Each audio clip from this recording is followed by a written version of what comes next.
আজকে দেখুন আমি কেটে রেখেছি এখানে পালং শাক, বেগুন আর আলু। তো এই পালং শাক, বেগুন, আলু দিয়ে যে রান্নাটা করব, এটা কিন্তু দেখবেন যে একটুখানি আলাদা আছে এর মধ্যে। তো আমি প্রথমে দিয়ে দেবো কতগুলো শুকনো বাদাম, আমি একটু ভেজে নেব। বাদামগুলোকে একটু ভেজে নিতে হবে প্রথমে, একদম লো ফ্লেমে বেশ সুন্দর করে মুচমুচে করে ভেজে নিতে হবে, আগেই তেল দেওয়া যাবে না। দেখুন এখন এবারে আমি দিয়ে দেবো পরিমাণ মতো বড়ি। এই এখানে বড়ি দিয়ে দিলাম, এই যে এখান থেকে।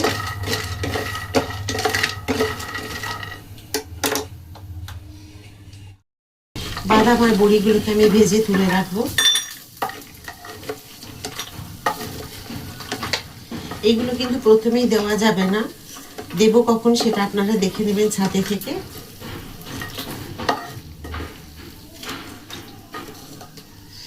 দেখুন এখানে আমি তুলে রেখে দিলাম বড়ি আর বাদাম। আমি ফোড়ন সেরকম কিছু দেব না, দেব শুধু দুটো শুকনো লঙ্কা, 5 ফোড়ন দিয়ে দেব।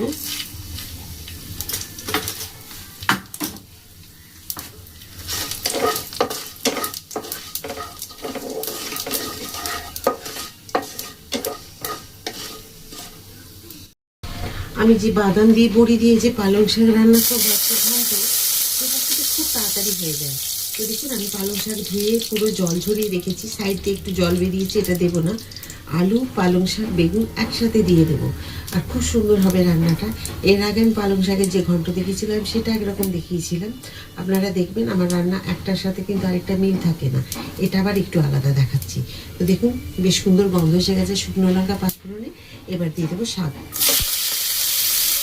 আলু আর বেগুন একসাথে।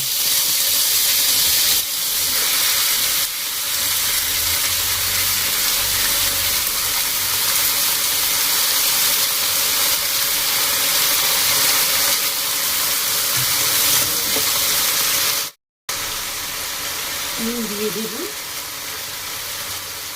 প্রথমে দিলাম, যদি পরে আবার যদি দেখি আমার কম হয়েছে তাহলে তখন আবার নুন দিয়ে দেবো।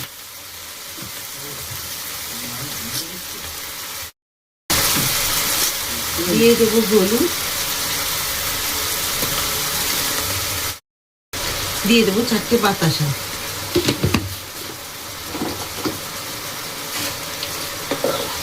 এবার এগুলোকে খুব ভালো করে মিশিয়ে নেব।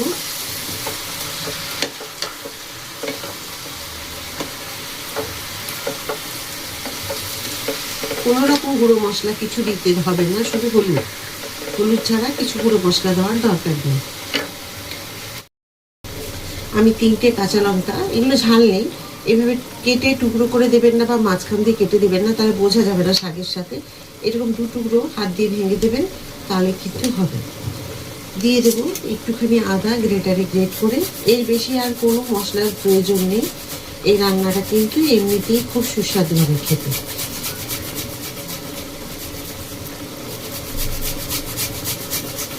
ব্যাস,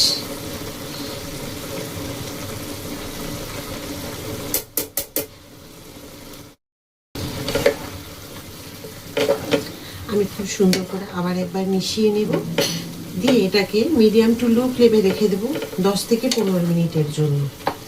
10 থেকে 15 মিনিট পরে আপনাদের কাছে আমি ফিরে এসে দেখাবো কীরকম হয়েছে। তো আমি ঢাকা দিয়ে দিলাম, ফ্লেমটাকে বাড়িয়ে দিয়েছি। এবার দেখে নিই ঢাকা খুলে, দেখুন কি সুন্দর লাগছে দেখতে। অনেক কিছুই রান্না আছে যেগুলো না মশলা দিলে বেশি ভালো লাগে না খেতে, আবার কিছু রান্না আছে যেগুলো মশলা না দিলে ভালো লাগে না। তো সেই তার মধ্যেই একটা হচ্ছে পালং শাক, একবার দিয়ে দেখুন এইভাবে রান্না করে। আমি তো রান্না এমনিতে বেশি মশলার ব্যবহার খুব কমই করি, তো আজকে একবার অন্তত এই যে আমি এই রান্নাটা করলাম পালং শাকের ঘন্ট বাদাম বড়ি দিয়ে, এই রান্নাটা কিন্তু খুব সুন্দর হয় খেতে। আর পালং শাক তো জানিনি 12 মাস পাওয়া যায়, তাহলেও শীতের পালং শাকের স্বাদ কিন্তু আলাদা। আবার একটু ঢেকে দেবো 5 মিনিটের জন্য। দেখুন একদম রেডি হয়ে গেছে পালং শাকের ঘন্ট। এবার আমি যেটা করব, একটু হাত দিয়ে এভাবে, হাতা দিয়ে বা খুন্তি দিয়ে এভাবে একটু আলু আর বেগুনগুলোকে একটুখানি ভেঙে দিতে হবে, কারণ এর মধ্যে তো কোনো মশলা আমি দিইনি, একদম মশলা ছাড়া রান্না। তো একটু এইভাবে ভেঙে দিলে কিন্তু বেশ মাখা মাখা হবে দেখতে, সেই কারণে। এই যে দেখেছেন বাদাম আর বড়িগুলো, এইগুলোকে এখন আমি এভাবে দিয়ে দেব। ব্যাস, এটাকে এভাবে দিয়ে দিলাম, দিয়ে একটুখানি মিশিয়ে নেব, কারণ এখানে না মুচমুচে ক্রাঞ্চি ভাবটা থাকবে বাদাম আর বড়ির মধ্যে। আর আগে যদি দিয়ে দিতাম তাহলে কিন্তু একদম নেতিয়ে নরম হয়ে যেত বাদাম বা বড়ি দুটোই।